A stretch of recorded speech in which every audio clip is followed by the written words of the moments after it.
Assalamualaikum warahmatullahi wabarakatuh. Saya Zidan Ramadan. Pada kesempatan kali ini, saya akan memaparkan materi tentang pertumbuhan ilmu-ilmu Islam di madrasah. Sejarah pertumbuhan ilmu-ilmu Islam di madrasah. Para pakar sejarah pendidikan Islam telah menempatkan prototipe perguruan tinggi dalam dunia Islam tertuju kepada madrasah nizamiyah. Ahmad Syalabi menjelaskan dalam bukunya Sejarah Pendidikan Islam bahwa masih ada beberapa madrasah yang dibangun selain nizamiyah, seperti Madrasah Ayubiyah di Mesir, Madrasah Nuruddin Zanki, Sekolah Kedokteran, dan An-Nuriyah Kubro. Charles Michael Stanton menyebutkan, madrasah nizamiyah khususnya telah menginspirasi perkembangan dan tata pengelolaan universitas-universitas di Eropa di abad kebangkitannya, lebih spesifikasinya di dataran Inggris. Madrasah dan perkembangan ilmu pengetahuan Islam. Kurikulum madrasah di masa klasik tidak banyak menawarkan mata pelajaran yang bermacam-macam. Dalam suatu jangka waktu, pengajaran hanya menyajikan satu mata pelajaran yang harus ditempuh oleh siswa. Sesudah materi tersebut selesai, baru diperbolehkan mempelajari materi yang lain atau yang lebih tinggi tingkatannya. Misalnya, pada tahap awal siswa diharuskan belajar baca tulis, berikutnya ia belajar berhitung, dan lain-lain.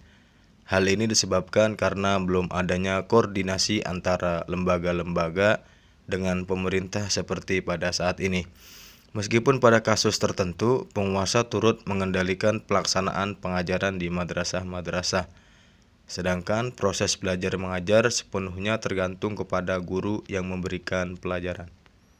Madrasah pada masa dinasti Abbasiyah. Sejarah mencatat bahwa kemajuan Islam zaman klasik dalam keilmuan mencapai puncaknya pada zaman dinasti Abbasiyah, khususnya masa kekhalifahan Al-Ma'mun. Seluruh lembaga menawarkan pendidikan universitas dalam cakupan yang lebih luas, seperti bahasa Arab, astronomi, kedokteran, hukum, logika, metafisika, aritmetika, pertanian, dan lain-lain. Namun, seiring dengan berdirinya madrasah, perkembangan filsafat dan ilmu pengetahuan mengalami penurunan. Ketika Mu'tazilah yang semua menjadi madhab resmi dibatalkan oleh Mutawakkil. Ketika madrasah mulai berdiri, ternyata perkembangan itu tidak menggunakan madrasah sebagai media transmisi. Bahkan filsafat dan ilmu pengetahuan itu dipelajari secara individual dan mungkin di bawah tanah karena dikhawatirkan mengganggu supremasi ilmu-ilmu agama, sehingga pada saat itu terdapat beberapa mudarris yang menawarkan program studi khusus dan lain-lain. Madrasah periode klasik Islam. Ba'da berakhirnya periode klasik Islam, ketika Islam mulai mengalami masa kemunduran, Eropa bangkit dari keterbelakangannya. Kebangkitan ini bukan saja terlihat dalam bidang politik, dengan keberhasilan Eropa mengalahkan kerajaan-kerajaan Islam dan bagian dunia lainnya, tetapi dalam bidang ilmu pengetahuan dan teknologi. Bahkan kemajuan di bidang ilmu dan teknologi itulah yang mendukung keberhasilan politik Eropa. Kemajuan Eropa tidak dapat dipisahkan dari pemerintahan Islam di Spanyol. Dari Spanyol itulah Eropa banyak menimba ilmu. Peranan ulama dalam pengembangan ilmu pengetahuan Islam. Lembaga pendidikan Islam mempunyai peranan yang sangat penting dalam transformasi ilmu pengetahuan. Kegiatan intelektual dalam sejarah peradaban Islam merupakan mata rantai dari serangkaian perjalanan sejarah lembaga pendidikan Islam. Pada masa Nabi dan Khulafaur Rasyidin, dengan adanya syufah dan dilanjutkan pada masa Bani Umayyah, dan mencapai puncak kejayaannya adalah pada masa Bani Abbasiyah yang ditandai dengan berdirinya lembaga pendidikan seperti Madrasah Nizamiyah dan Al-Azhar. Maka pengaruh ulama dalam mengembangkan tradisi keilmuan Islam tidak terlepas dari lembaga pendidikan tersebut. Kesimpulan, Keberadaan madrasah dalam pendidikan Islam turut mewarnai pengembangan ilmu pengetahuan Islam.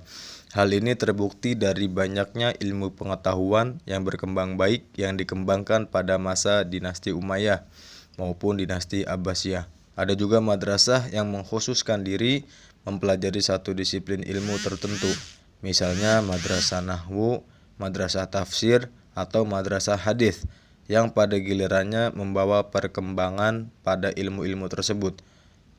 Dengan demikian, madrasah merupakan media atau wadah pengembangan ilmu pengetahuan Islam. Para alumnus yang dihasilkan madrasah turut pula menjadikan ilmu pengetahuan Islam berkembang. Mereka mengembang ilmu-ilmu tersebut dalam karirnya di berbagai lembaga maupun kehidupan bermasyarakat. Perencanaan dapat digunakan sebagai pedoman untuk melakukan aktivitas sehingga aparat pelaksana memiliki irama atau gerak dan pandangan yang sama untuk mencapai tujuan perusahaan. Demikian pemaparan materi yang telah saya sampaikan. Kurang lebihnya mohon maaf. Wassalamualaikum warahmatullahi wabarakatuh.